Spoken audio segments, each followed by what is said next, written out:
हमारे चैनल में आप सभी का स्वागत है। जैसा कि हम लोग पिछले वीडियो में कक्षा 10 के 9.1 के पहले और दूसरे सवाल को सॉल्व कर चुके थे, आज उन्हीं के अगले प्रश्न को सॉल्व करेंगे। लेकिन सवाल को सॉल्व करने से पहले सबसे पहले सवाल में दिया क्या है इस चीज़ को अच्छे से समझेंगे, उसके बाद सवाल को सॉल्व करेंगे।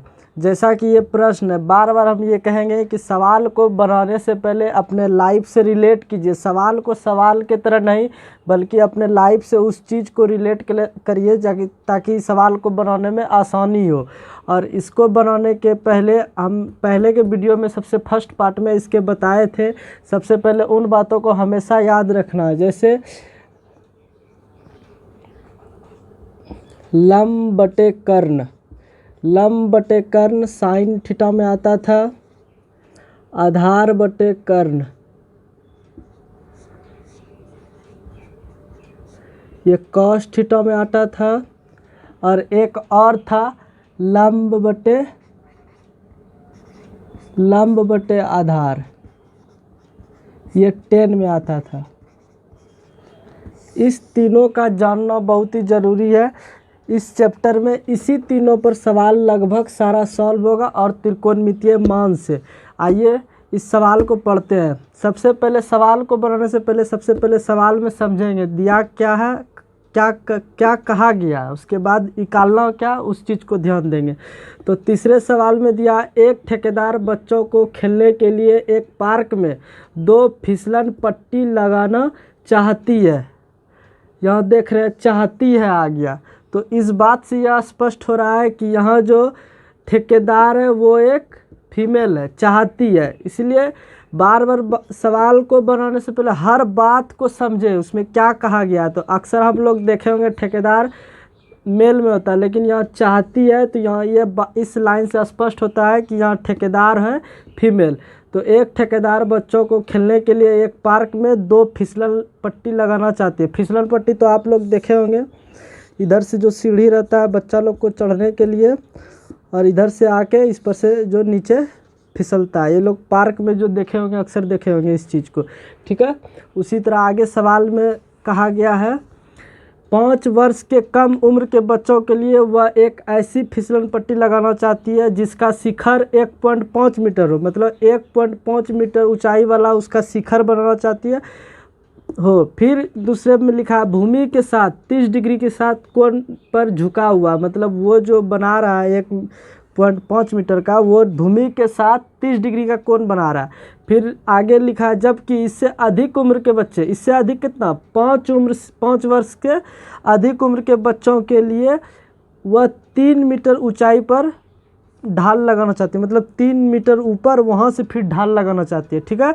उसके बाद यहाँ देखेंगे सवाल के अनुसार सबसे पहले हम लोग 5 वर्ष के बच्चों के लिए अलग बनाएंगे और 5 वर्ष के अधिक के उम्र के बच्चों के लिए अलग बनाएंगे। सबसे पहले इसके प्रश्न के अनुसार इसके फिगर को तैयार करते हैं, उसके बाद इसके सवाल को सरल करेंगे। जैसा कि बोल रहा है यहाँ 5 वर्ष से कम उम्र के बच्चों के लिए, तो 5 वर्ष के कम उम्र के बच्चों के लिए इधर आएगा, यह आपका सीढ़ी हो जाएगा जो चढ़ने का। फिर इसमें बोल रहा है वह एक ऐसी फिसलन पट्टी लगाना चाहती है जिसका शिखर 1.5 मीटर की ऊंचाई पर हो, मतलब ये जो शिखर है यहाँ से, तो ये 1.5 मीटर का होगा, तो ये 1.5 मीटर का डाल दिए 1.5 मीटर।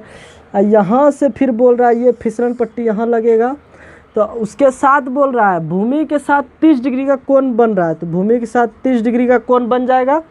अब ये आपका ये हो गया और यहाँ से ये हो गया, ठीक है। अब यहाँ पे x मान लीजिए, यहाँ से ये, तो ये हो जाएगा फिसलन पट्टी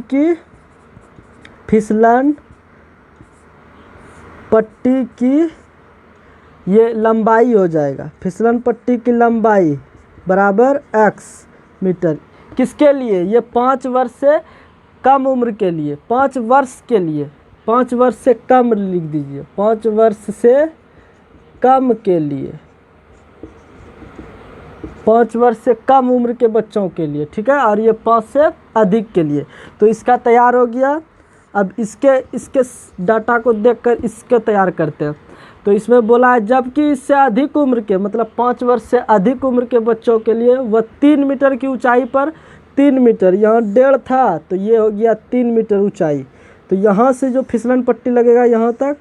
अब फिर इसके साथ बोल रहा है भूमि के साथ 60 डिग्री का कोण बनाती है, तो भूमि के साथ 60 डिग्री का कोण बन गया। ये आपका लंब हो जाएगा, सबसे बड़ी वाला भुजा कर्ण हो जाएगा। तो यहाँ भी लिख लीजिए इसका फिसलन पट्टी का लंबाई ये y मान लीजिए, ठीक है, ये y मीटर। तो सवाल में क्या रहा, प्रत्येक स्थिति, तो प्रत्येक क्या, ये दोनों स्थिति में फिसलन पट्टी की लंबाई, यहाँ से जो फिसलेगा फिसलन पट्टी की लंबाई बताना। तो आप यहाँ ध्यान देंगे कि लंबाई और ये लंब हो गया और ये कर्ण। तो लंब और कर्ण किस में आता है, बोले थे इस तीनों को हमेशा याद रखना।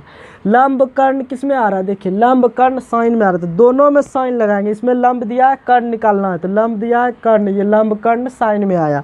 तो यहाँ लिख देंगे लंब बटे कर्ण बराबर, लंब बटे कर्ण बराबर साइन थीटा, ठीक है। अब यहाँ लंब आपका दिया है 1.5 मीटर और कर्ण यहाँ x दिया हुआ, x ही है ना फिसलन पट्टी की लंबाई, और साइन 30 डिग्री लगाएंगे, यहाँ थीटा का मान दिया हुआ। इसमें भी लंब और कर्ण लगेगा, तो लंब बटे कर्ण, लंब बटे कर्ण बराबर क्या, साइन थीटा के जगह पे 60 डिग्री रखेंगे। और पिछले के वीडियो में बताए थे थीटा जो होता है वो एंगल को इंडिकेट करता है। तो यहाँ लंब हमारे पास 3 दिया है, कर्ण y है और साइन 60 का मान √3/2 होता है। और यहाँ से आपका 1.5 मीटर हो गया, ये x हो गया और साइन 30 का मान हाफ होता है।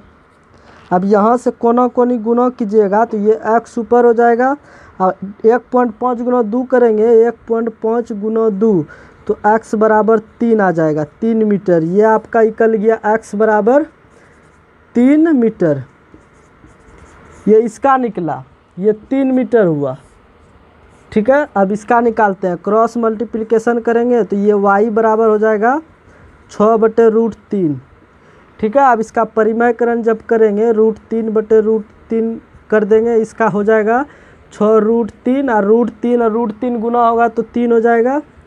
और यहाँ से y बराबर निकल जाएगा 3 दूनी 6 बराबर 2√3 मीटर। ये आपका इसका लंबाई निकल गया इस फिसलन पट्टी का 5 वर्ष से अधिक उम्र के लिए, और 5 वर्ष से कम उम्र के लिए आपका ये निकल गया। इसी प्रकार हम अगले प्रश्न को भी बनाएंगे, लेकिन सवाल को बनाने से पहले सवाल में उपस्थित उस चीज़ को समझेंगे। क्या एक लाइन 2 लाइन पढ़ेंगे, लाइन बाय लाइन पढ़ के उस बात को समझेंगे आखिर उसमें क्या क्या दिया गया और क्या निकालना। बार बार सवाल को रिलेट करें। ये पार्क तो आप लोग देखे होंगे, पार्क में इस तरह फिसलन पट्टी भी होता है, तो बस ध्यान रखना ये लंब है कर्ण है, तो लंब कर्ण किस में आएगा, या इसी तरह सवाल रहेगा, पूछ देगा कि यहाँ से यहाँ इसका दूरी बता देगा और ये लंब बोलेगा तो ये निकालिए। तो ये जैसा रेशियो बनेगा उस आधार पर हम तीनों में से किसी पर बैठा के मान याद रखना है। सबका त्रिकोणमिति मान बताए थे, याद करने भी बताए थे। आइए उसी तरह हम लोग 4 नंबर के प्रश्न को सॉल्व करते हैं। 4 नंबर के सवाल को सॉल्व करते हैं। सबसे पहले सवाल को बनाने से पहले सवाल को अच्छे से पढ़े, उसमें क्या कहा गया है, और इस चीज़ का तो हमेशा याद रखें, लंब बटे कर्ण ये आपका आ जाएगा साइन थीटा में, ठीक है। इस चीज़ को हमेशा याद रखना है। लंब हो गया, ये हो जाएगा आधार बटे कर्ण, आधार बटे कर्ण आपका आ जाएगा कॉस थीटा में, और लंब बटे आधार हो जाएगा आपका टेन थीटा में। हमेशा इस तीनों को याद रखेंगे तभी सवाल को हम अच्छे पूर्वक सॉल्व कर सकते हैं। आइए अब सबसे पहले सवाल को पढ़ते हैं। भूमि के एक बिंदु से जो मीनार के पाद बिंदु से 30 मीटर की दूरी पर है, ठीक है। भूमि का कोई एक बिंदु लीजिए, इसको अपने फिगर बनाइए, सवाल को पढ़िए और अपने से फिगर बनाने की कोशिश कीजिए। इसमें बोल रहा है भूमि के एक बिंदु से, मान लीजिए ये भूमि है, इसको सीधा बनाना, ये भूमि हो गया आपका, ठीक है।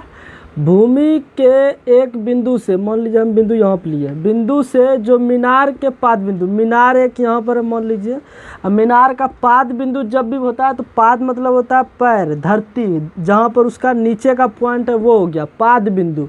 मीनार के पाद बिंदु नीचे वाला पॉइंट से 30 मीटर की दूरी है, मतलब भूमि का एक जो बिंदु है और मीनार का जो पाद बिंदु है यहाँ पर, उसके बीच की दूरी 30 मीटर दिया है। यहाँ तक कंप्लीट ये हो गया। अब आगे देखते हैं मीनार के शिखर का, तो मीनार का पाद यहाँ हुआ तो शिखर ये हो जाएगा टॉप, ठीक है, शिखर ये हो गया। तो बोल रहा है शिखर का उन्नयन कोण बताए थे कि हमेशा नीचे बनता है, तो यहाँ से इसको हमेशा यहाँ मिला देंगे, यहाँ इसको मिलाना है यहाँ से लेकर यहाँ तक, ठीक है। उन्नयन कोण 30 डिग्री है, तो मतलब नीचे बनेगा, ये आपका 30 डिग्री का कोण बना, ठीक है। ये हो गया मीनार, ठीक है। ये आपका हो गया बिंदु और मीनार के पाद बिंदु से बीच की दूरी। इसमें बोल रहा है मीनार की ऊंचाई ज्ञात करें, ये ज्ञात करना, ये मीनार। देखिए कितना अच्छा सवाल है, इसको हम लोग दिमाग से भी बनाएंगे कि आखिर क्या क्या दिया गया। अब यहाँ आप लोग ये देखिए, तो सबसे बड़ा चीज़ ये कर्ण हो जाएगा, ये आधार हो जाएगा, ये लंब हो जाएगा। हमारे पास ये दिया और ये निकालना है, ये दिया है, ये निकालना है। तो लंब और आधार कहाँ आ रहा है, देखिए तो इसमें लंब आधार कहीं दिख रहा है, यहाँ लंब आधार यहाँ आ रहा है। तो इस पर आएंगे, तो जो चीज़ दिया है एक और जो चीज़ निकालना है उसी दोनों के अनुपात में लेना, लंब आधार। तो लंब बटे आधार किस में आ रहा है, tan थीटा में आ रहा है, हो गया। अब इसी से सवाल सॉल्व करेंगे। तो लंब आपका यहाँ दिया नहीं है, तो इसको h मान है, मीनार की ऊंचाई h मान लिए हैं, आधार आपका 30 मीटर हो गया, ठीक है। अब tan थीटा के जगह पे 30 डिग्री लेंगे, ठीक है। अब यहाँ से आपका हो जाएगा, इसको सॉल्व करेंगे तो h बटे 30, और tan 30 का मान होता है कितना, tan 30 का मान होता है 1/√3। तो यहाँ से h बराबर हो जाएगा, ये 30 ऊपर गुना हो जाएगा 30/√3। अब यहाँ से परिमयकरण कर दीजिए, ऊपर रूट से 3 गुना, नीचे रूट से 3 गुना। इसको सॉल्व करेंगे तो ये आ जाएगा 30√3, अब बटे ये √3 गुना √3 3 हो जाएगा। अब ये सॉल्व होके आ जाएगा 10√3 मीटर। सवाल को बनाना कोई बड़ी बात नहीं है, बस शर्त है कि सवाल को दिया क्या गया उस चीज़ को समझेंगे। बहुत सारे सवाल को आप भी बना सकते हैं, कुछ नहीं, बस सवाल को समझना है, कह क्या रहा है, इसमें से देखना क्या चीज़ दिया हुआ है, क्या क्या निकालना है, किसका रेशियो निकालेंगे, क्या दिया है, कितना उन्नयन कोण है, अवनमन कोण है। उसी के आधार पर एक सवाल क्या 1000 सवाल भी बना सकते हैं, बशर्ते कि सवाल को समझने के बाद, सवाल को अच्छी तरह से समझेंगे, उसमें क्या कहा गया, तब जाकर के हम उस सवाल को आसानी से सॉल्व कर सकते हैं, ठीक है। आप सभी से आग्रह कि हमारे चैनल को सब्सक्राइब, शेयर एंड लाइक ज़रूर करें। अगले के वीडियो में इसके और प्रश्नों को सॉल्व करेंगे। और आप सभी से आग्रह कि यदि आप पिछले वीडियो को नहीं देखे हैं इसके वीडियो को, तो आप जा कर के उस वीडियो को देखें, ताकि और सवाल को बनाने में और आसानी हो, ठीक है। धन्यवाद।